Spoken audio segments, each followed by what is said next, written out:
नमस्ते व्यूअर्स, मैं पूजा कश्यप स्वागत करती हूँ आपका सर्वोदय आईएएस के यूट्यूब चैनल पर, जहां हम हर रोज़ द हिंदू न्यूज़पेपर का एक इन डेप्थ एनालिसिस प्रेजेंट करते हैं।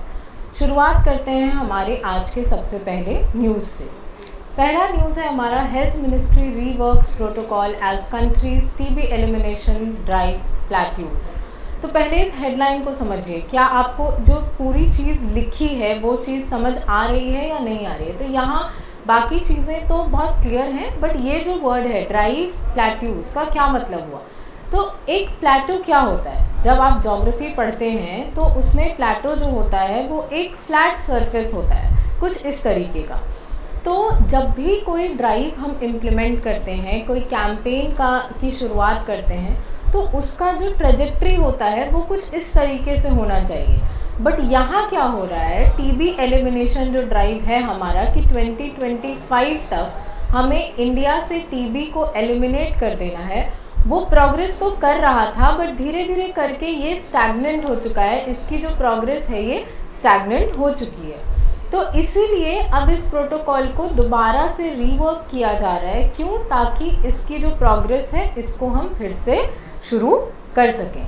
तो India's goal to achieve rapid decline in the burden of tuberculosis morbidity and mortality while working towards the elimination of TB in the country by 2025 has plateaued, a senior health ministry official says. Then ICMR is looking towards reworking the protocol, the official added, specifically the TB medication and its duration, to reboot a TB-free initiative for eliminating deaths, disease and poverty resulting from the infection. कि हमें सिर्फ TB का ये जो strategy है उसको eliminate करने की, उसके लिए हमें क्या क्या करने की ज़रूरत है? क्या हमें सिर्फ टीबी के कॉज को कंट्रोल करने की ज़रूरत है, या उसके स्प्रेड को कंट्रोल करने की ज़रूरत है, या उसके जो आफ्टर इफ़ेक्ट्स होते हैं उसको कंट्रोल करने की ज़रूरत है? तो किसी भी डिज़ीज़ के बारे में जब हम बात करते हैं तो फॉर एग्ज़ाम्पल हम यहाँ ले लेते हैं टीबी का एग्ज़ाम्पल, ठीक है? कि टीबी के बारे में जब हम बात करते हैं तो पहला स्टेज होता है प्री डिज़ीज़, कि यहाँ पर आपको संभावना है जो कि पूरी पॉपुलेशन इसमें आ जाएगी। तो प्री डिज़ीज़ यानी कि इसके कॉजेज़ को हम कंट्रोल करेंगे, जो रूट कॉजेज़ हैं उस चीज़ को। उसके बाद ड्यूरिंग द डिज़ीज़ कि अब जब किसी को डिज़ीज़ हो गया है तो उस दौरान हमें क्या क्या चीज़ों के बारे में ध्यान देना होगा। तो इसमें सबसे पहले मेडिकेशन, उसके बाद अगर कोई ऐसी बीमारी है जो इंसान को काम ना करने दे रही हो क्योंकि उसकी वजह से उसका जो बॉडी पे इफ़ेक्ट्स है वो बहुत ज़्यादा बढ़ गया हो, तो उसके इफ़ेक्ट्स को हम स्टडी करेंगे कि उसका सोशियो इकोनॉमिक इम्पैक्ट क्या हो रहा है। एक होता है हेल्थ इम्पैक्ट, कि किसी डिज़ीज़ का हेल्थ इम्पैक्ट क्या होगा। दूसरा हमें देखना होगा कि उसका सोशल प्लस इकोनॉमिक इम्पैक्ट क्या है और क्या वो इंसान उससे ओवरकम करने में सक्षम है या नहीं। एंड देन तीसरा होता है पोस्ट डिज़ीज़, कि अब जब डिज़ीज़ का ट्रीटमेंट हो गया, पूरा कोर्स ऑफ द ट्रीटमेंट जब कंप्लीट हो गया या ट्रीटमेंट स्टार्ट हो गया, तो उसके बाद क्या क्या इनिशिएटिव्स लेने की ज़रूरत है, कैसे इस चीज़ को कंट्रोल कर सकते हैं हम कि दोबारा से वो इन्फेक्शन उस इंसान के अंदर ना फैले। तो इस चीज़ में अब यहाँ हमें यही देखना है कि हमें डेथ, डिज़ीज़ और पॉवर्टी जो तीनों इस इन्फेक्शन की वजह से होते हैं, इन तीनों के बारे में हमें ध्यान देना होगा। तो according to the health ministry, India has been engaged in TB control activities for more than 50 years. और लेकिन फिर भी अभी भी इस पूरी दुनिया में जो टीबी का बर्डन सबसे ज़्यादा अगर कहीं पे है तो वो इंडिया में है, जो कि एस्टिमेटेड 4,80,000 इंडियंस को हर साल ख़त्म करता है, या 1400 पेशेंट्स हर दिन टीबी की वजह से जो हैं वो अफेक्ट होते हैं या फिर मरते हैं।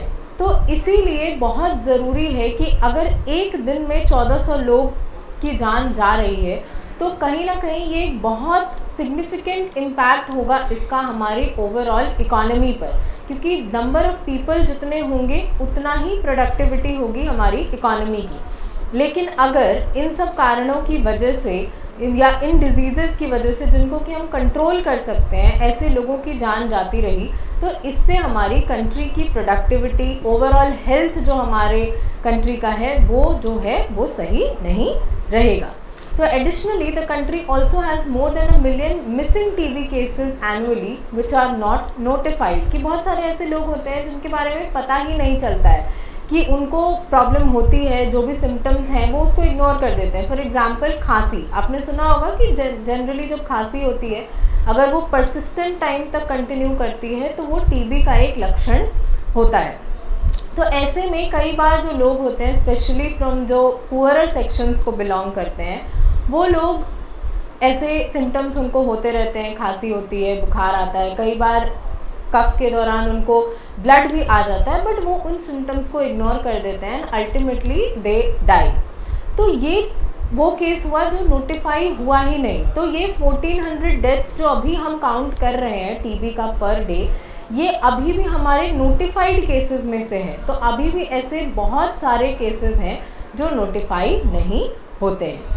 तो एक रिपोर्ट होता है इंडिया टीबी रिपोर्ट 2024 जो कि कहता है कि mortality rate due to tuberculosis had declined from 28 per lakh population in 2015 to 23 पर लाख पॉपुलेशन इन 2022। मतलब कहीं ना कहीं हम प्रोग्रेस तो कर रहे हैं, बट जो लेवल ऑफ प्रोग्रेस होनी चाहिए थी वो अभी तक पूरे तरीके से अच्छी नहीं हुई है। तो अब टीबी किस वजह से होता है? तो टीबी एक बैक्टीरियल इन्फेक्शन है जो कि बैक्टीरिया माइकोबैक्टीरियम ट्यूबरकुलोसिस की वजह से होता है, और ये हमारे किसी भी ऑर्गन को अफेक्ट कर सकता है, जिसमें मोस्ट कॉमन वंस होते हैं लंग्स, प्लूरा जो कि लंग्स की लाइनिंग होती है, लिम्फ नोड्स, इंटेस्टाइन, स्पाइन और ब्रेन। तो जब मैंने आपको एक एडिटोरियल डिस्कस किया था एक्स्ट्रा पल्मोनरी टीबी के बारे में, उसमें मैंने बहुत अच्छे से एक्सप्लेन किया था कि पल्मोनरी टीबी क्या होता है और एक्स्ट्रा पल्मोनरी टीबी क्या होता है। तो अगर आपको डिटेल से देखना है तो उसका लिंक आपको नीचे डिस्क्रिप्शन में मिल जाएगा, आप वो वीडियो भी जाकर देख सकते हैं। तो अब टीबी फैलता कैसे है? तो it is an airborne infection, मतलब एयर में जो ड्रॉपलेट्स होते हैं उनसे जब आप कांटेक्ट में आते हैं उस वजह से टीबी का स्प्रेड जो है वो बढ़ता है। अब कोई इंसान है जो टीबी से अफेक्टेड है, वो अगर खांसता है तो उसके जो कफ ड्रॉपलेट्स हैं वो हवा में तैरने लगते हैं, और वो जब कोई और इंजेस्ट कर लेता है तो उसको टीबी होने के चांसेस जो हैं वो बहुत ज़्यादा बढ़ जाते हैं। इसीलिए ये क्लोज स्पेसेस में और ज़्यादा देखने को मिलता है जहाँ पे कि वेंटिलेशन उतनी अच्छी नहीं होती है। तो अब क्या क्या सिम्टम्स हैं इसके? तो cough with sputum and blood at times, chest pains, weakness, weight loss, fever and night sweats. ठीक है, तो अब हम देखते हैं कि टीबी के टाइप्स क्या क्या होते हैं। तो सबसे पहला होता है पल्मोनरी टीबी। पल्मोनरी यानी कि हमारे लंग्स को अफेक्ट करता है। एक्स्ट्रा पल्मोनरी टीबी जो लंग्स के अलावा किसी और ऑर्गन को अफेक्ट करता है, जैसे lymph nodes, abdomen, bones, joints. तीसरा होता है ड्रग रेजिस्टेंट टीबी, जिस पे कि अभी जो हमारी प्रेजेंट लाइन ऑफ ट्रीटमेंट है वो असर करना बंद कर चुकी है, वैसा टीबी। ठीक है, तो अब गवर्नमेंट ने क्या क्या इनिशिएटिव्स लिए हैं? तो सबसे पहला है national strategic plan for tuberculosis elimination 2017 to 2025, और यही वो ड्राइव है जिसके बारे में हम अभी बात कर रहे थे कि 2025 तक इंडिया को टीबी फ्री डिक्लेयर करना है, और इसके लिए अभी हमें एक नए स्ट्रैटेजी की ज़रूरत है, क्योंकि इसकी जो प्रोग्रेस है वो कहीं ना कहीं अब स्टैग्नेंट हो गई है। तो स्ट्रैटेजीज़ क्या क्या हो जाएंगी तो हमारी, तो इसमें जो ये national strategic plan for eliminating tuberculosis है, इसमें improving diagnostics, increasing access to quality treatment, engaging the private sector और स्ट्रेंथनिंग पेशेंट सपोर्ट सिस्टम्स, ये सारी चीज़ें हैं जो इस प्रोग्राम के थ्रू गवर्नमेंट जो है वो करने की कोशिश कर रही है। दूसरा है निक्षय पोषण योजना। तो ये निक्षय पोषण योजना जो है ये हमारा, आपने एक इनिशिएटिव का नाम सुना होगा, निक्षय मित्र। निक्षय मित्र। दूसरा है निक्षय पोर्टल, ये सब इसी में आता है। तो निक्षय पोषण योजना जो है कि टीबी के दौरान जो पेशेंट्स होते हैं वो बहुत वीक हो जाते हैं, तो उनके लिए जो प्रॉपर न्यूट्रिशन होना चाहिए वो इनको प्रोवाइड किया जाता है। निक्षय मित्र क्या है? तो एक इंसान किसी एक टीबी पेशेंट को अडॉप्ट करता है। अब अडॉप्ट इन द सेंस वैसा नहीं कि बच्चे को जैसे आप अडॉप्ट करते हैं बट उस तरीके से कि उसका जो भी न्यूट्रिशनल नीड्स होगा उसके लिए ध्यान जो है वो दूसरा इंसान रखेगा। और ये पूरा पोर्टल है जो इसका निक्षय पोर्टल जो है वो इसका जो सक्सेस है उसको असेस करता है। ठीक है, नेक्स्ट है यूनिवर्सल ड्रग ससेप्टिबिलिटी टेस्ट, जो कि इंश्योर करता है कि all TB patients undergo drug susceptibility testing to detect drug resistant TB early and initiate appropriate treatment. कि अगर ड्रग रेजिस्टेंट टीबी है तो उसका अर्ली डिटेक्शन हो सके, प्लस उसका जो अप्रोप्रिएट ट्रीटमेंट है उसको भी हम शुरू कर सकें। एंड नेक्स्ट है टीबी फ्री इंडिया कैंपेन, जो कि अवेयरनेस क्रिएट करता है और जितने भी स्टेक होल्डर्स हैं, चाहे वो लोग हों, हेल्थ केयर इंडस्ट्रीज़ हों, फार्मास्यूटिकल इंडस्ट्रीज़ हों, हॉस्पिटल्स हों, एनजीओज़ हों, एवरी वन इन्वॉल्व इन, चाहे उनका कितना भी छोटा से छोटा स्टेक क्यों ना हो, सबको मिला करके जो हमारा टीबी के अगेंस्ट फाइट है उसको और ज़्यादा स्ट्रॉन्ग करना है, जो कि तब जा कर के कहीं अर्ली डिटेक्शन, कंप्लीट ट्रीटमेंट और प्रिवेंशन ऑफ टीबी को हम जो है सक्सेसफुली अचीव कर पाएंगे। ठीक है, तो अब जो आज, क्योंकि अभी इलेक्शन के रिजल्ट्स डिक्लेयर हुए हैं तो अभी उतना इम्पॉर्टेंट कुछ है नहीं न्यूज़पेपर में, जो भी चीज़ें होंगी वो आपको 1-2 दिनों के बाद जब गवर्नमेंट ओथ ले लेगी, जब नए नए इनिशिएटिव्स आने लगेंगे तब देखने को मिलेगा। तो कुछ अब आज एडिटोरियल्स हैं 2 इम्पॉर्टेंट, वो देख लेते हैं। पहला है the road to India's redemocratization the challenges. तो यहाँ जो ऑथर हैं वो एक फॉरेन ऑथर हैं जो कि बात कर रहे हैं कि पिछले जो 10 साल थे इंडिया के, जो कि एनडीए गवर्नमेंट या बीजेपी गवर्नमेंट की मेजॉरिटी थी, उसमें ऑथर के अकॉर्डिंग इंडिया का जो डेमोक्रेसी था वो खतरे में आ गया था। कि इंडिया वॉज डी डेमोक्रेटाइजिंग, यानी जो डेमोक्रेटिक इंस्टीट्यूशंस को जितनी इम्पॉर्टेंस मिलनी चाहिए थी, एक डेमोक्रेसी के जो कैरेक्टरिस्टिक फीचर्स होने चाहिए थे हमारे, वो नहीं हुए थे। तो यहाँ पर अब बात हो रही है कि अभी जो हमारा इलेक्शन हुआ 18th लोकसभा इलेक्शन, उसके जो रिज़ल्ट हैं वो टिपिकली क्या होता है कि ऑल्टरेशन ऑफ पावर होता है, कि एक बार ये पार्टी पावर में है, दूसरी बार ये पार्टी पावर में है, जिससे कि एक चेक एंड बैलेंस क्रिएटेड रहता है दोनों के बीच में। बट ये बहुत टाइम के बाद हो रहा है कि फॉर 3 कॉन्जिक्यूटिव टर्म्स एक ही पार्टी जो है वो ओथ लेगी या वो गवर्नमेंट बनाएगी। लेकिन फिर भी क्योंकि लास्ट टाइम के अकॉर्डिंग इस बार बीजेपी को एक सिग्निफिकेंट नंबर ऑफ सीट्स का लॉस हुआ है, तो कहीं ना कहीं ये एक सिग्नल कर रहा है कि अब जाकर के हमारी जो इकोनॉमी है या हमारा जो पॉलिटिकल इंस्टीट्यूशंस हैं उनका रीडेमोक्रेटाइजेशन होगा। तो यहाँ पर अब बात हो रही है, ऑथर कह रहे हैं कि ये जो 2014 से लेकर के 2024 तक का पीरियड था अभी तक का, उसमें इंडिया का डी डेमोक्रेटाइजेशन हुआ था। कैसे? तो concentration of political and economic power in the hands of a few affecting various institutions including the parliament and the federal structure. मैं आपको फिर से बोल रही हूँ कि ये मेरे व्यूज़ नहीं हैं, ये इन ऑथर के व्यूज़ हैं, जिनके हिसाब से कि इंडिया में पिछले 10 सालों में जो पिछला दशक था हमारा, उसमें डी डेमोक्रेटाइजेशन हुआ था, क्योंकि पॉलिटिकल और इकोनॉमिक पावर जो थी वो कॉन्सेंट्रेटेड हो गई थी एक सर्टेन नंबर ऑफ इंडिविजुअल्स के हाथ में। This concentration has also been evident in business world with limited number of cronies dominating the economy. हमेशा से ही ऑपोजिशन पार्टी और दूसरे लोग भी इस चीज़ के बारे में बोलते हैं कि जो प्रेजेंट गवर्नमेंट थी या है वो बिजनेस क्लास को ज़्यादा वैल्यू करती है, उनको ज़्यादा इम्पॉर्टेंस देती है इकोनॉमी में, जिसकी वजह से उनका जो डोमिनेशन है, और उसमें भी सर्टेन कुछ लोगों का, कुछ प्लेयर्स का जो डोमिनेशन है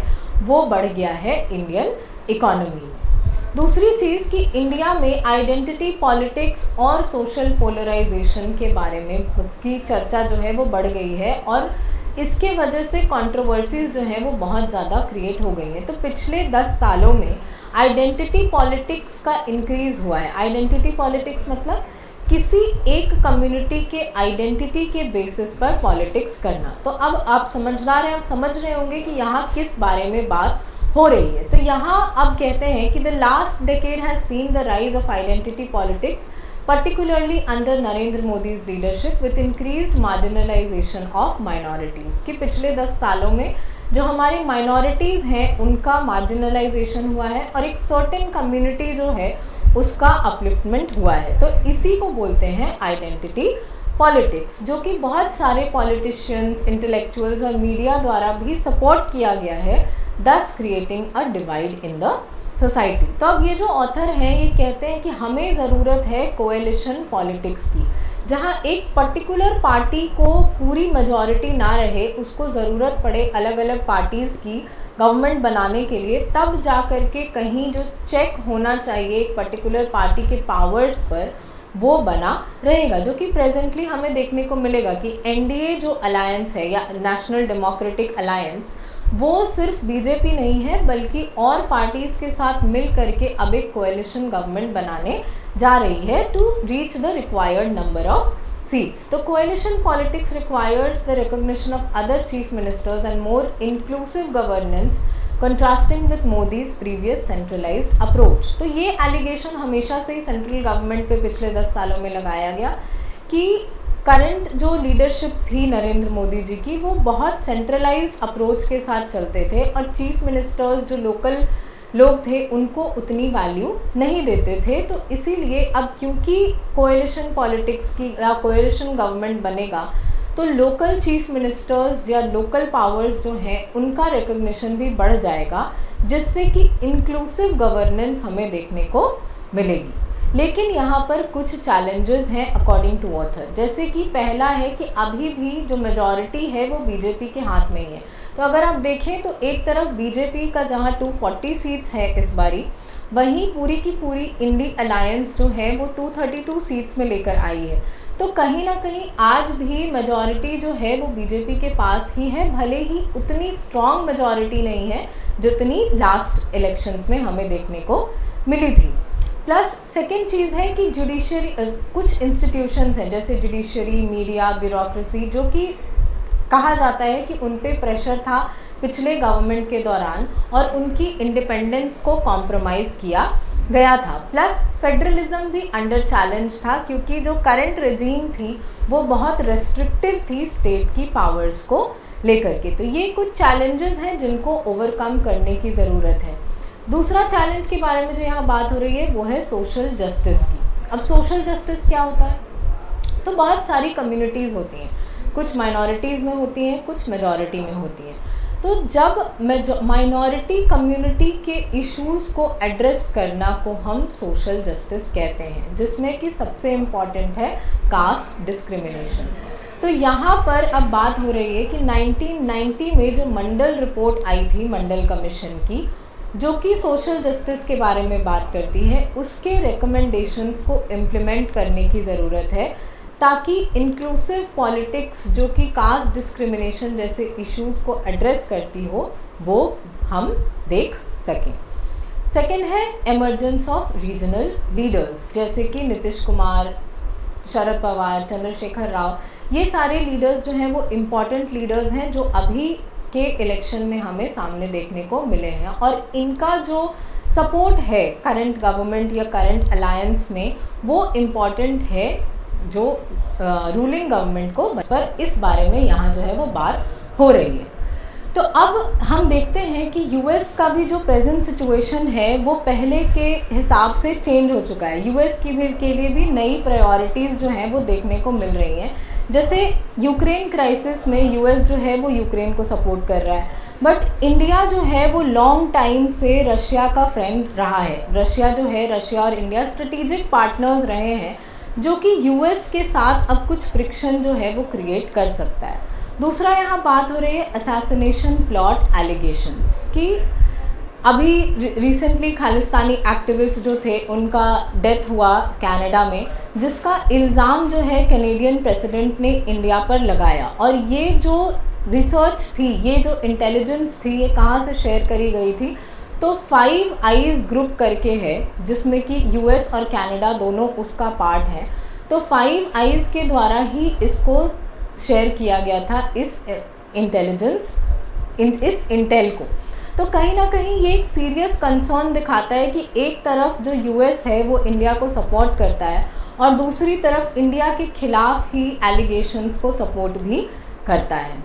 सेकेंड बात है यहाँ पर outreach to the global south कि यूएस जो है वो रिकग्नाइज करता है इंडिया के प्रेजेंस को ग्लोबल साउथ में और एक सिग्निफिकेंट पार्टनर की तरह देखता है चाइना के इन्फ्लुएंस को काउंटर करने के लिए।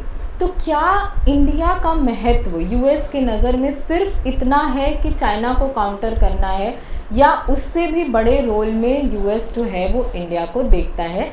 इस चीज़ को हमें अगले आने वाले 5 सालों में देखना होगा, क्योंकि पिछले जो 10 साल थे या यूएस के हिसाब से हम देखें तो ट्रंप और बाइडेन का जो एरा था, दोनों के ही एराज में हमने देखा कि इंडिया के साथ यूएस के रिलेशंस जो हैं वो इवॉल्व हुए हैं। बट रीसेंट फ्रिक्शंस जो हमारे रिलेशंस में क्रिएट हुए, चाहे वो यूक्रेन की वजह से हो या वो कनाडा की वजह से हो, क्या उनको हम अगले 5 सालों में ओवरकम कर पाएंगे या नहीं, ये चीज़ देखने वाली होगी। तो दैट्स ऑल फॉर टुडे। अगर आपको इस वीडियो का पीडीएफ चाहिए तो नीचे दिए गए लिंक में से सर्वोदय आईएएस के टेलीग्राम चैनल को सब्सक्राइब करिए, वहाँ आपको इसका पीडीएफ मिल जाएगा। Thank you. जय हिंद।